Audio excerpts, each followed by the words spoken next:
श्री शिवाय नमस्तुभ्यम। हम सबको पता है कि आज से शुरू हो रहा है सावन का बहुत ही पवित्र सा महीना और मेरी तरफ से यानी कि द नेचुरल प्लैनेट फैमिली की तरफ से आप सभी को सावन की बहुत बहुत शुभकामनाएं। शिव शंभो की कृपा आप पे हमेशा बनी रहे, ठीक है ना। तो अगर आप अपनी फैमिली को लेके, परिवार को लेके बहुत ज़्यादा चिंतित रहते हैं तो आज से आपको एक सावन दीपक चुपचाप अपने घर पर जलाना है, जिससे आपकी फैमिली भी खुश रहेगी और आपकी जो मनोकामनाएं होंगी वो महादेव पूरी ज़रूर कर देंगी। स्पेशल सा उपाय है, प्यारा सा उपाय है, बहुत ही ध्यान से सुनिएगा। सबसे पहले बात करते हैं कि भैया हमें वो कौन सा दीपक लेना होगा, ठीक है ना।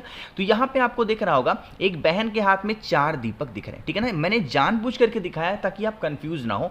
आप कैसा भी किसी भी शेप का एक दीपक बना लो, ठीक है ना, लेकिन वह दीपक आटे का ही होना चाहिए। किसी भी शेप का एक दीपक बनाओ। अब इस दीपक के अंदर ध्यान रखिएगा, जो डालना है आपको वो डालना होगा घी। क्या डालोगे? घी डालेंगे। और घी डालने के बाद में इस दीपक के अंदर आपको चौमुखी बत्ती लगाना। ध्यान रखिएगा 4 दीपक नहीं जलाना, सिर्फ एक ही दीपक आपको लगाना। ये तो मैं दिखा इसलिए रहा हूं कि आप परेशान ना हो कि भैया कैसा दीपक बनाए। कोई कैसा भी किसी भी शेप का बना लो, किसी भी आकार का एक दीपक। घी का दिया, चौमुखी लगाना। अब बात करते हैं कि इस दीपक को हम लगाएंगे कहां पे। इस दीपक को लगाने का जो विधि है वो महादेव के शिवलिंग के पास में है। बात समझेंगे, चाहे आप इस उपाय को अपने घर पे करें या फिर आप चाहे इस उपाय को महादेव के मंदिर में करें, लेकिन करना ही है आज शाम के टाइम पे प्रदोष काल में। ठीक, क्या करना है? महादेव के शिवलिंग के पास जाना, वहां पर जाकर के सबसे पहले एक बेलपत्र लेना। सभी के घरों में होगा बेलपत्र। इस बेलपत्र को पहले महादेव के शिवलिंग के ऊपर जो आपकी प्रॉब्लम हो, जो आपकी समस्याएं हो, उन समस्याओं का ध्यान करते हुए महादेव के शिवलिंग के ऊपर समर्पित कर देना, ठीक है ना। क्या किया? बेलपत्र को चढ़ा दिया। अब उस बेलपत्र को महादेव के शिवलिंग के पास में ही यहां नीचे रखोगे, ठीक, जैसे यहां पे मैंने रख दिया, आपको भी रखना होगा। अब आपको इसी बेलपत्र के ऊपर जो आटे का आपने चौमुखी दिया बनाया है उसको कुछ इस प्रकार से रख देना होगा, ठीक है ना। इसमें आपने कौन सी बत्ती लगाई है? आपने इस दीपक के अंदर लगाया है चौमुखी दिया, ठीक। चौमुखी दीपक को लगाने के बाद में आप इसकी बत्तियों को जलाएंगे। 4 की चारों बत्तियों को आपको जलाना होगा और जलाने के बाद में आपके पास में होना चाहिए 2 लौंग। क्या होगा? सिर्फ और सिर्फ 2 लौंग होगा। और जो इंसान परेशान होगा उसका नाम और गोत्र बोल के जो आपकी प्रॉब्लम होगी, शिव शंभू का ध्यान करते हुए जलते हुए दीपक के अंदर 2 लौंग अगर आपने डाल दिया तो इस दीपक को हम सावन दीपक के नाम से जानते हैं। और पूरे सावन के महीने में आपको दीपक नहीं जलाना, सिर्फ सावन के महीने में जो प्रत्येक सोमवार का दिन आएगा, अगर यह दीपक शाम के टाइम पे प्रदोष काल में लगा दिया, सावन का महीना खत्म होते होते आपके घर में बहुत सारी खुशियां आएंगी और आपको पता भी नहीं चलेगा कि खुशियां आ कहां से रही हैं, क्योंकि महादेव की कृपा आपके घर पे हमेशा बनी रहेगी, ठीक है ना। करिएगा। तो यहां पे हम लोगों ने बात कर ली है अपने पहले उपाय की। आगे बढ़ते हैं अब इस वीडियो के हम लोग अपने दूसरे उपाय की तरफ, और ये उपाय भी आपको अपने घर पे ही करना होगा, ठीक है ना। बात करते हैं कि इस उपाय के बेनिफिट क्या होंगे, फायदे क्या होंगे। सबसे पहले बता दूं, इस उपाय का बस एक फायदा है और वो है इच्छा पूर्ति। बहुत दिन हो गए हैं आपकी इच्छा नहीं पूरी हो रही है, विशेष के लिए अधूरे चल रहे हो, तो आप इस उपाय को करेंगे। उसके लिए आपको मात्र एक बेलपत्र लेनी है, बहुत ही प्यारी सी सुंदर सी, जो कहीं से कटी पिटी ना हो, सिर्फ एक बेलपत्र लेना, ठीक। बेलपत्र को लेने के बाद में आपको जरूरत होगी एक तांबे का लोटा। तांबे के लोटे में आपको जल भरना है। ध्यान रखिएगा इस जल के अंदर आपको कुछ भी नहीं डालना, सिर्फ एक लोटे में जल भरेंगे। एक आपको बेलपत्र लेनी है और पहुंच जाना होगा महादेव के शिवलिंग के पास में। मन है घर पे कर लो, मन है मंदिर में सुबह करना है सुबह कर लो, शाम को करना शाम को कर लो। आपके पास में एक बेलपत्र है कि नहीं है? तो आपको क्या करना होगा, उस एक बेलपत्र को माता अशोक सुंदरी के स्थान पे समर्पित करना, ठीक। यहां पे समर्पित करने के बाद में इसी बेलपत्र को यहां से उठाएंगे और महादेव के शिवलिंग के ऊपर, देखो महादेव के शिवलिंग के ऊपर दूसरी बेलपत्र नहीं चढ़ाएंगे। जो बेलपत्र माता अशोक सुंदरी के स्थान पे चढ़ाई थी वही बेलपत्र उठा करके महादेव के शिवलिंग के ऊपर चढ़ाएंगे। बात आई क्या समझ में? उतना करने के बाद में जो आपके पास में तांबे के लोटे में जल है, उस जल को आपको समर्पित करना है माता अशोक सुंदरी के स्थान पे। अब पूरा जल नहीं चढ़ाएंगे, जल की धार टूटनी नहीं चाहिए, टूटे नहीं।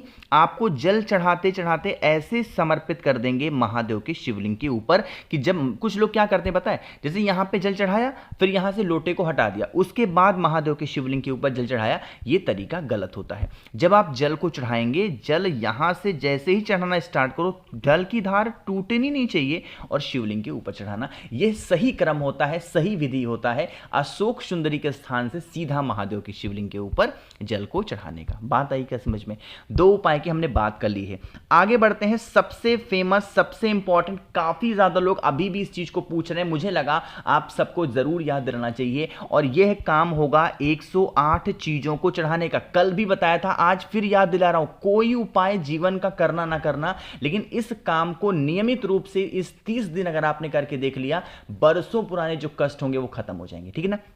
देखो, गुरुजी ने अपनी कथा में बताया है कि सावन के महीने में हमें 108 चीजों को समर्पित करना चाहिए, वो कुछ भी हो। अब 108 चीजें, कुछ लोग क्या कहते हैं पता है कि भैया मान लीजिए कि पहले दिन हम लोगों ने चावल चढ़ा दिया 108, तो क्या दूसरे दिन हम चावल नहीं चढ़ा सकते? तो इसका जवाब है नहीं, आप चावल भी चढ़ा सकते हो। आप जीवन के, आपके घर में कुछ भी पड़ा हुआ हो, कोई भी 108 चीज महादेव के शिवलिंग के ऊपर समर्पित कर सकते हो। मन है वही चीज डेली 30 के 30 दिन चढ़ाओ, मन है आप खाली सोमवार का मन है आपको खाली सोमवार चढ़ाओ, मन है सिर्फ प्रदोष चढ़ाने का प्रदोष चढ़ाओ, लेकिन एक नियम से करना है। ऐसा नहीं कि पहले दिन चढ़ाया, 2 दिन नहीं चढ़ाया, फिर चौथे दिन चढ़ा दिया, नहीं। अगर चढ़ाना है तो ऐसे नियम बनाओ कि हम हर प्रत्येक सोमवार 108 कोई भी चीज को चढ़ाएंगे। आप ऐसे नियम बनाओ कि हम डेली 108 कोई चीज चढ़ाएंगे। कोई भी चीज चढ़ाना तो उसका नियम बना के चढ़ाना, तब उस उपाय का आपको पूरा फल मिलेगा। ऐसा नहीं होना चाहिए कि आप अपने मर्जी के मालिक हो गए, पहले दिन कोई भी चीज 108 चढ़ा दिया, फिर 10 दिन भूल गए, फिर 11वें दिन फिर चढ़ाया, फिर आखिरी दिन चढ़ाया। यह नियम नहीं होना चाहिए। अगर सोमवार को चढ़ा रहे हो तो पूरा सोमवार चढ़ा देना, अगर पहले दिन स्टार्ट कर रहे हो पूरा 30 दिन चढ़ाओ। कोई भी एक नियम बना लो अपने अकॉर्डिंग, अपने हिसाब से। इससे महादेव की कृपा आपके ऊपर हमेशा बनी रहेगी। ठीक है ना? एक छोटा सा डाउट और दूर कर देता हूं। जैसे मान लीजिए कि कुछ लोग कहते हैं भैया क्या हम 108 चीज मान लीजिए मेरे पास ना हो तो क्या हम मिक्स कर सकते हैं? जैसे मान लीजिए कि 10 दाने चावल के ले लिए, 10 दाने मूंग के ले लिए, 10 दाने गेहूं के ले लिए, 10 दाने धान के ले लिए, तो हाँ, इसका जवाब है हाँ, आप ऐसा भी कर सकते हो। जरूरी नहीं है कि 108 जो मैंने आपको बताया है वो एक ही सामान को लेना है, नहीं, मिक्स कर सकते हो, कोई दिक्कत नहीं है, बट वो खंडित ना हो, टूटा हुआ ना हो, है ना? इस चीज का ध्यान रखना। तो यहां पे 3 चीजों की बात आपको समझ में आनी चाहिए। आगे बढ़ लेते हैं। हाँ, एक बात और, कुछ लोगों ने यह भी कहा भैया जो हम जल चढ़ाएंगे महादेव के शिवलिंग के ऊपर, जो 108 चीजों को चढ़ाना है, क्या वो पहले चढ़ा देंगे या बाद में चढ़ाएंगे? तो आपको बता दूं, पहले पहुंच करके जल चढ़ाना, और जल चढ़ाने के बाद में जो 108 चीजें, जो कुछ भी आपने लिया है, फिर उसे समर्पित करना है ना। ये सब छोटे छोटे डाउट हैं, बिल्कुल जरूरी होता है दूर करना, तो मुझे लगा एक बार याद दिला दूं। तो 3 हो गए हैं। एक आखिरी उपाय की हम लोग बात करने जा रहे हैं, जो कि चौथा उपाय है, और यह उपाय आपके जीवन में अगर राहु की छाया बनी हुई है, कोई भी काम आपका बनता नहीं, उसके लिए आप बहुत चिंतित रहते हो, बहुत परेशान रहते हो, बहुत टेंशन में रहते हो, तो आपको इस उपाय को करना होगा। स्क्रीन पे आपको फूल दिख रहा है, जरूरी नहीं है कि आपको कनेर का ही फूल लेना है, आपको जरूरत होगी कोई भी एक पुष्प की। कोशिश करिएगा कि आपको सफेद फूल मिल जाए, कोई भी एक सफेद फूल मिला। लेने के बाद में उसको लेके पहुंच जाएंगे महादेव के शिवलिंग के पास में। एक चीज आपको पता होना चाहिए, महादेव के शिवलिंग के ऊपर पूरा परिवार तो उनका है ही, लेकिन जिस स्थान से नीचे जल गिरता है, यहां नीचे, ये किसका होता है? ये होता है हमारे पितरों का। किसका? हमारे पितरों का। तो आपके पास में एक जो सफेद पुष्प है, या फिर कोई भी पुष्प ले रखा है, उसे आपको जिस जगह से जल नीचे गिरता है, उस स्थान पे नीचे जमीन पे उस एक सफेद पुष्प को समर्पित करना है, और फिर 1 लोटा शुद्ध जल तांबे के लोटे से आपको राहु का ध्यान करते हुए, किसका ध्यान? राहु का ध्यान करते हुए समर्पित कर देना। और साथ ही साथ महादेव से यह भी विनती करेंगे, हे शिव शंभु, हमारी फैमिली में, हमारे परिवार में ऐसे संकट होते हैं, ऐसी परेशानियां होती हैं, आप इन्हें दूर कर दें। अपने अकॉर्डिंग प्रार्थना कर लेना, जीवन में जो राहु की छाया बनी हुई है वो सारी संकटें खत्म जरूर हो जाएंगी। ठीक है ना? मैंने कोशिश की आप सभी लोगों को सावन महीने के सोमवार पे करने वाले बहुत स्पेशल प्यारे से उपाय को समझाने की। वीडियो पसंद आई हो तो लाइक करिएगा। बाकी कुछ पूछना है, नहीं समझ में आया, नीचे कमेंट सेक्शन में पूछें। मेरे जितने भी भाई बहन आवाज मेरी पहली बार सुन रहे हैं, चैनल को सब्सक्राइब करिएगा। और अगर आपको मुझसे बातें करनी है फोन पे, तो आप हमें इंस्टाग्राम पे फॉलो कर सकते हैं, सर्च करिएगा द नेचुरल प्लैनेट 108। श्री शिवाय नमस्तुभ्यम।